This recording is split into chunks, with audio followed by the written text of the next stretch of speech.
நீங்க நீங்க நீங்கள் சொல்ல உட்காருங்க நான் சொல்றேன். உட்காருங்க சொல்றேன். நீங்கள் சொல்ல விரும்புகிற கருத்துக்களை இன்றைக்கு ஏறத்தாழ 11 பேர் பேச இருக்கின்றார்கள். நீங்கள் என்ன சொல்ல விரும்புகிற கருத்து இருங்க. அமைச்சர் இப்போது 110 விதியின் கீழ் விளக்கம் அளிப்பார். இந்த விளக்கத்தில் உங்களுக்குள்ள கருத்துக்களை உங்களுடைய கட்சியின் சார்பில் பேச இருக்கின்றார்கள். பேசுகிறவோ உங்க கருத்தை சொல்ற உரிமை நான் தருகிறேன். இந்த 0 ஹவர் கிடையாது. வினாக்கள் பாருங்க. பிசினஸ் அட்வைசரி கமிட்டியில உட்கார்ந்து பேசுகிற போது வினாக்கள் விடைகள் நேரமும் 0 ஹவர் கிடையாது என்று சொல்லிவிட்டோம். இப்போது இதை பற்றி இந்த கருத்துக்களை நீங்கள் பேசுகிற போது உங்கள் உறுப்பினர் சார்பில் எடுத்து வைக்க நான் அனுமதி அளிக்கிறேன். அப்போது நீங்கள் தாராளமாக பேசலாம். மாண்புமிகு அமைச்சர் பேசுங்க. மாண்புமிகு பேரவைத் தலைவர் அவர்களே, திருவள்ளூர் மாவட்டம் ஊத்துக்கோட்டை வட்டம் பெரியபாளையம் அருகே கன்னியர்பேர் கிராமத்தில் 21/6/2026 அன்று Saint Peter and Paul sea food exports private limited company என்ற தனியார் கடல் உணவுகளை பதப்படுத்தும் தனியார் தொழிற்சாலையில் ஐஸ் பிளாக்ஸ் ஜெனரேட்டர் மிஷினுக்கு செல்லும் பைப்லைன் வால்வில் எதிர்பாராத விதமாக ஏற்பட்ட விபத்தின் காரணமாக அமோனிய வாயு கசிவு ஏற்பட்டுள்ளது. இந்த விபத்தின் காரணமாக இதுவரை அங்கு பணியில் இருந்த 74 நபர்கள், 70 பெண்கள், 4 ஆண்கள் பாதிக்கப்பட்டு அரசு தனியார் மருத்துவமனையில் அனுமதிக்கப்பட்டு சிகிச்சை பெற்று உறுப்பினர் அமருங்க. இருங்க. உறுப்பினர் அமருங்க.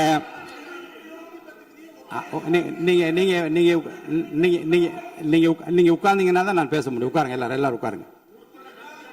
பாருங்க, நீங்க உங்க கட்சி தலைவர் பேசுற, நீங்க எல்லாம் குறுக்க ஏன் பேசுறீங்க? பேசாதீங்க. குறுக்க பேசாதீங்க. யாரோ ஒருத்தர் பேசுங்க.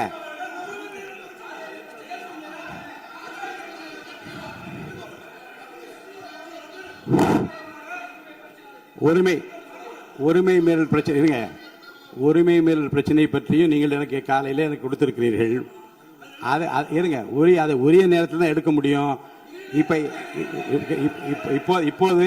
அதை எடுத்துக் கொள்வதற்கு இல்லை. இருங்க. நான் திரும்பவும் சொல்கிறேன். உங்கள் பிரச்சனையை பற்றி முற்றிலுமாக பேசுவதற்கு வாய்ப்பு இல்லை என்று நான் சொன்னால் நீங்கள் கவலைப்படலாம். உங்கள் கட்சியின் சார்பில் பேசுவதற்கு இன்றைக்கு அனுமதி அளிக்கிறேன். அப்ப பேசுகிற போது உரிமையும் பிரச்சனையும் பேசுங்கள், கோரிக்கை பற்றி பேசுங்கள், அமைச்சர் கூறியதுக்கும் பதில் பேசுங்கள்.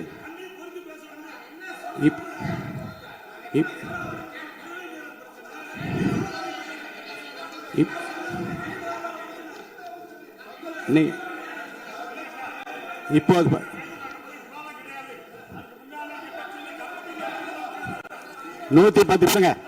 110 விதியின் கீழ் மாண்பு அமைச்சர் இருங்க. 110 விதியின் கீழ் வேறு பிரச்சனை குறித்து அவர் பேசுகிறாரு. நீங்க அதை கேட்டுவிட்டு உங்க பிரச்சனை பற்றி நான் பதில் சொல்றேன். அது வரைக்கும் அமைதியாக உட்காருங்க. பேசுங்க. மாண்புமிகு பேரவைத் தலைவர் அவர்களே, இருங்க. எதுக்கு இருங்க? இல்லைங்க இல்லைங்க பாருங்க. சபை விதிகளுக்கு உட்பட்டு தான் நடக்கிறேன். தயவுசெய்து சொல்றேன். அப்புறம் முன்னாடி அப்படி நடந்தது. பாருங்க, உரிமை பிரச்சனை பாருங்க. உரிமை பிரச்சனை. நீங்க பதிலுக்கு பதில் பேசியா இருந்தா என்னால பதில் சொல்ல முடியாது. கொஞ்சம் அமைதியா கேளுங்க.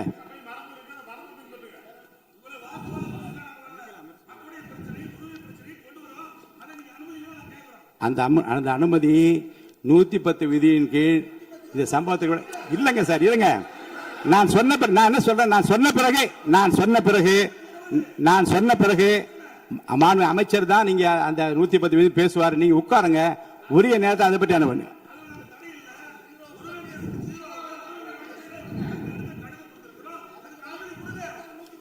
நூத்தி 10 விதியின் கீழ் மாண்பு அமைச்சர் விளக்கத்தை அளித்த பிறகு நீங்க பேசுங்க.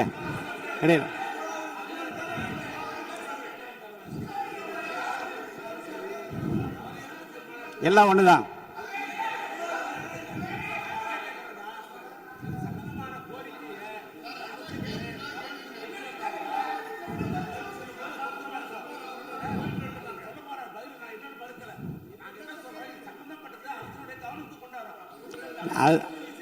அதற்கு அதுதாங்க இல்ல இல்ல 110 மாண்புமிகு உறுப்பினருக்காக சொல்றேன். 110 விதியின் கீழ் மாண்புமிகு அமைச்சர் பேசிய பிறகு விவாதம் இல்லை. இருங்க, பேசி முடிச்சார். இருங்க பேசி முடிச்சார். இருங்க, நான் இப்போ பாருங்க, உங்களுக்கென்று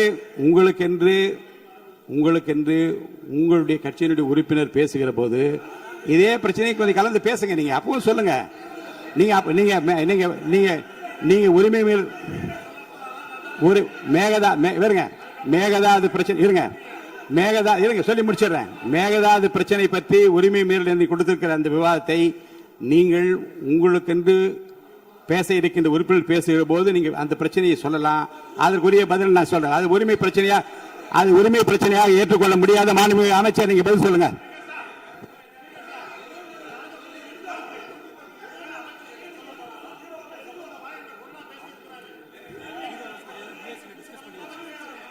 ஏற்கனவே அலுவல் ஆய்வு குழு எடுக்கப்பட்ட முடிவுபடிதான் நடப்பேன்.